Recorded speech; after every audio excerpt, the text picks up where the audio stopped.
Hi everyone, my name is Holly and I'm the editor of International Airport Review, and I'm joined here today by Armando Brunini, who is CEO of SEA Milan Airports. Armando, thank you so much for joining me today. A great pleasure. Hi, Holly. We are here today because Milano Linate Airport was the first airport in Europe to equip itself with innovative new state-of-the-art explosive detection systems for cabin baggage machines installed for hand baggage screening. So can you tell me a little bit about the project and the effect of implementing this technology has had? Yes, well, now I think it's the right time to look back, see what happened, and look at the results, because it began. We took advantage of the total refurbishment of Linate. We actually completely changed and refurbished the airport. It began before COVID, but we continued during COVID. And we actually opened the new, let's say, the new Linate in June of 2021. And because part of that was changing the area dedicated to security, it was easy to move from 0 to 100% of new technology. So we have new technology now working. This new technology now working, which we define with easy terminology, smart security, since June 2021. So it's more than a year. So we have hard data and hard facts that is actually very good. So we are now convinced that investment, that capex was actually good capex, good for the customer, but also good for the productivity of the airport. And so it began with an intuition of one very specific manager of ours. He was in charge of security at the time. He now has a wider role, and working with of course suppliers. This happens through work with the suppliers, with technology providers. And because, as you know, this technology is compulsory for the baggage that is loaded on aircraft, on the holds of the aircraft. He was working with one of the providers, identifying the possibility to bring it to cabin baggage. And he had that intuition. He thought that it would have been good for productivity and for customer service. We trialed it for 6 months, and then we bet on this new technology, and we made a commitment in mid-19. So the board approved the CAPEX program for Linate, for the full implementation in Linate. And then when we saw it was working in Linate and we began collecting the data, we decided to quickly implement it in Malpensa. So today, Malpensa Terminal 1 as well is basically substantially fully equipped with this technology, which means that any passenger today, which is departing today from one of our airports, doesn't need, what it means practically is that passengers that are departing from our airports, both in Linate and Malpensa Terminal 1, don't need to take out liquids, don't need to take out computers.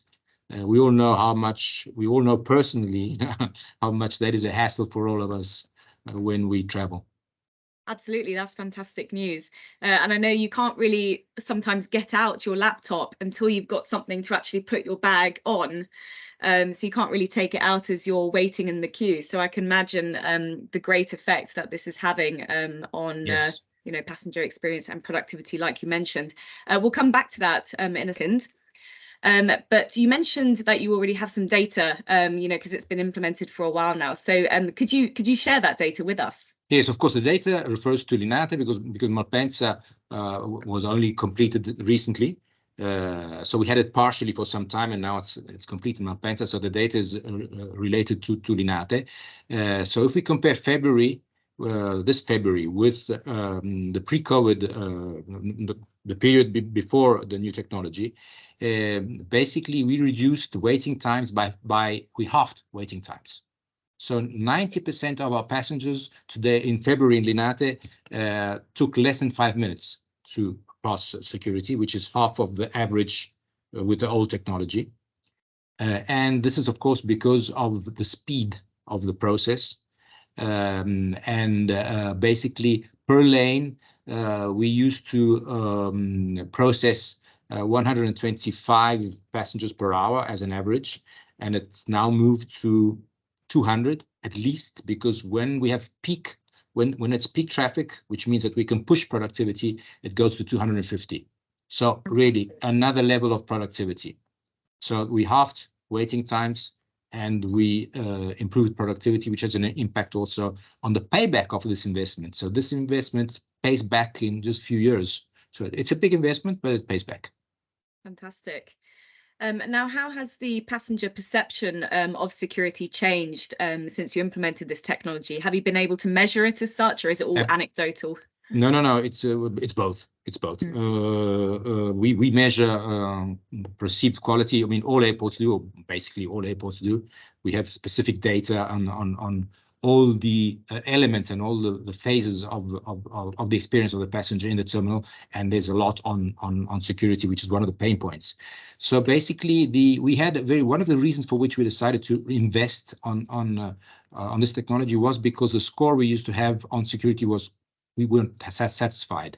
It was one of the lowest scores we had compared to other phases of the experience of the passenger at the terminal. So the score was we use ASQ, the ACI, and methodology, and the score was basically 3.5 in average from 1 to 5, and it's jumped to 4.3. So again, it's hard facts. It's had a big impact. But then it's also anecdotal. So I travel a lot, mainly for business, but also for leisure. And sometimes some people in some other airports do recognize me, and not always, but it happens sometimes. So one of the guys at the security machine said, "Hey, some of the passengers that we are processing here are saying, why don't you guys use the same machines that they're using in Linate?" So it's like often as it happens, if people get used to it, they don't want to move back. At the same time, there is an issue. So now we are advertising again. We did launch an advertising campaign to inform passengers of this process, because if they don't know, it slows down, because our staff has to tell them, no, you don't need to take, so now there's a new strong campaign, because of course some passengers are frequent travelers, but some don't. Of course, some of them are traveling for the first time after COVID, and they don't know because it's not standard yet at other airports. People will be using this only at our airports, and some airports I know are beginning to test it, have a few machines. Rome has implemented it fully recently, and so of course I believe it will become standard over time. We know that the UK, there's a legislation in the UK which will make it compulsory, I think, from 2024, 2025. So as time goes forward, it will be standard, and everybody will. But right now, because it's a patchwork, it is an issue to inform passengers that you don't need to take off your computer. Otherwise, we are slowing down and we're not exploiting to a maximum the advantages of this technology. Absolutely. As frequent travelers, we know that that's what we have to do, always take out our liquids and our laptops. So I guess it's a very pleasant surprise when you find out that you don't have to. So I think, to be honest, we all speak about passenger experience, but we then have to put it into practice. Often we put into practice with marginal improvements, which is normal, but this is quite breakthrough. So I think this is quite it's very material, and I think on one of the major pain points of the passenger experience. Absolutely. Now, many airports in Europe have been struggling rebuilding their workforce post-pandemic, and security has been an area specifically difficult to re-recruit in. So I'm curious to know how this technology is helping you manage your manpower with security. Has it helped? Well, it saved our lives last summer. Basically, it did. In Italy, we had problems, but of course not as bad as in other European hubs. A lot of that was because of the specific approach of the Italian government to safeguard jobs. But nevertheless, it was very stressful in those months, and a lot of stress was on security, because we did find it difficult to restaff at the level we had before. And but basically we were able. So yes, queues were longer than what they are today, but we never had any disruption, and that was because we were able to manage volumes very similar last summer to the volumes of pre-COVID with less staff, thanks to this technology. Because in Linate it was fully already implemented, and in Malpensa we were more than halfway through. So half of the machines were already with this technology, and that really it saved our lives. If we didn't have those, I suppose that we would have had some of the queues, outside the terminal, which never happened. So it was really, really important for us. Now, how does this investment fit in with your wider passenger experience strategy and also the experience of your employees? Because indeed, a happy employee can provide a good passenger experience for the traveller. And if they're not happy, they're overworked, they're stressed, they are unable to do so. So I'm interested to hear your thoughts on that. Yes, well, it's a very important component, this investment in our strategy, which I think is very similar to many other colleagues and other airports, which is working towards a seamless travel experience, which is becoming the hurdle seems to go up, because the safety, security regulations, we have layers of regulation which is added. We're going to see entry-exit system. So there's always, a new checkpoint, a new control, or new regulation, and we have to fight this, with seamless travel, which means, of course, as usual, technology, processes, people, and this fits in. We're working towards a seamless experience.